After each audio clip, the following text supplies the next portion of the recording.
بسم الله الرحمن الرحیم ملګرو نن در سره د سوالګر ویډیو شریکوم تاسو ته ښکاري لاسونه هم کاږه واږه دي ټول ډېر په بد حال دی دواړه خپې هم نشته دی د سړي پیسې ورکړې تاسو ته ښکاري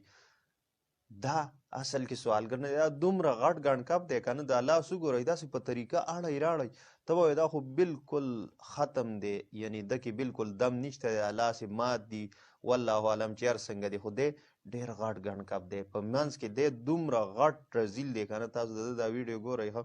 ګورئ دواړه خپې نشته دی نه ښکاري خو ده دا خپې تړلي دي ده دا خپې تړلي دي او سروشن ټیپ او پلستر یې سمې تاو کړي دي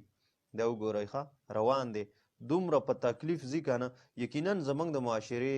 خلک اکثر دغه شانتې کسان لوټ کوي دا وګوره روان دی ډېر په تکلیف باندې یو لاس کې هغه بالټۍ دغه غوندې دی لوښی دی ټیپن غوندې هغه کې چې کوم دی پیسې دي خلکو ورکړي دي بل لاس کې شاپر دی دا دی راغو یو ځای ته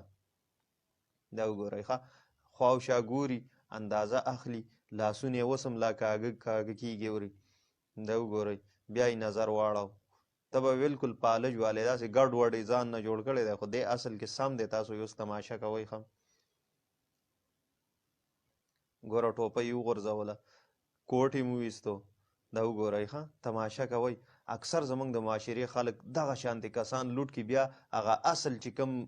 د زکات خیرات او صدقې حقدار وي هغه بیا محروم پاتې شي ځکه پیسې خو موږ سره چې څه وس کېږي هغه موږ داسې کس له ورکړي وي حالانکې دا وګورئ پلستر یې خپې نه کولاو کړو د بلې خپې نه هم پلستر کولاو کړو ګورئ ورته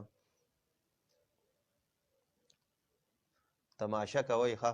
بیا اکثر موږ بیا وایو چې موږ خو د الله په رضا پیسې ورکړي حالانکې هم داسې کس له ورکړي ګڼکپ له هم ورکړي په چل یې رانه والي وي نو بیا زموږ ثواب هم نه کېږي دا وګورئ کپړې لرې کړې په شاپر کې واچولې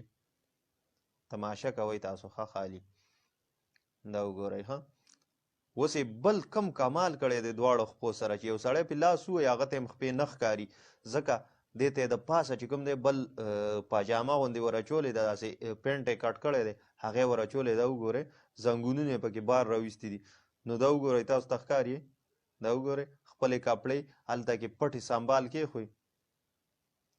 خپلې کپړې پټې سنبال کېښوئ او هغه دی وګوره داسې یو ډرس یې واچو تماشه کوئ تاسو ښه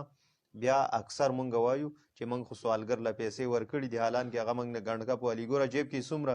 ډېرې پیسې کېښوئ په دې شاپر کې مور سره کېدای شي پیسې وي دا وګوره خپل ټول لوک یې چینج کو هغه د بایک ورته ولاړ دی ښه قیمتي موټر سایکل ورته ولاړ دی وګورئ سور شو پې او لا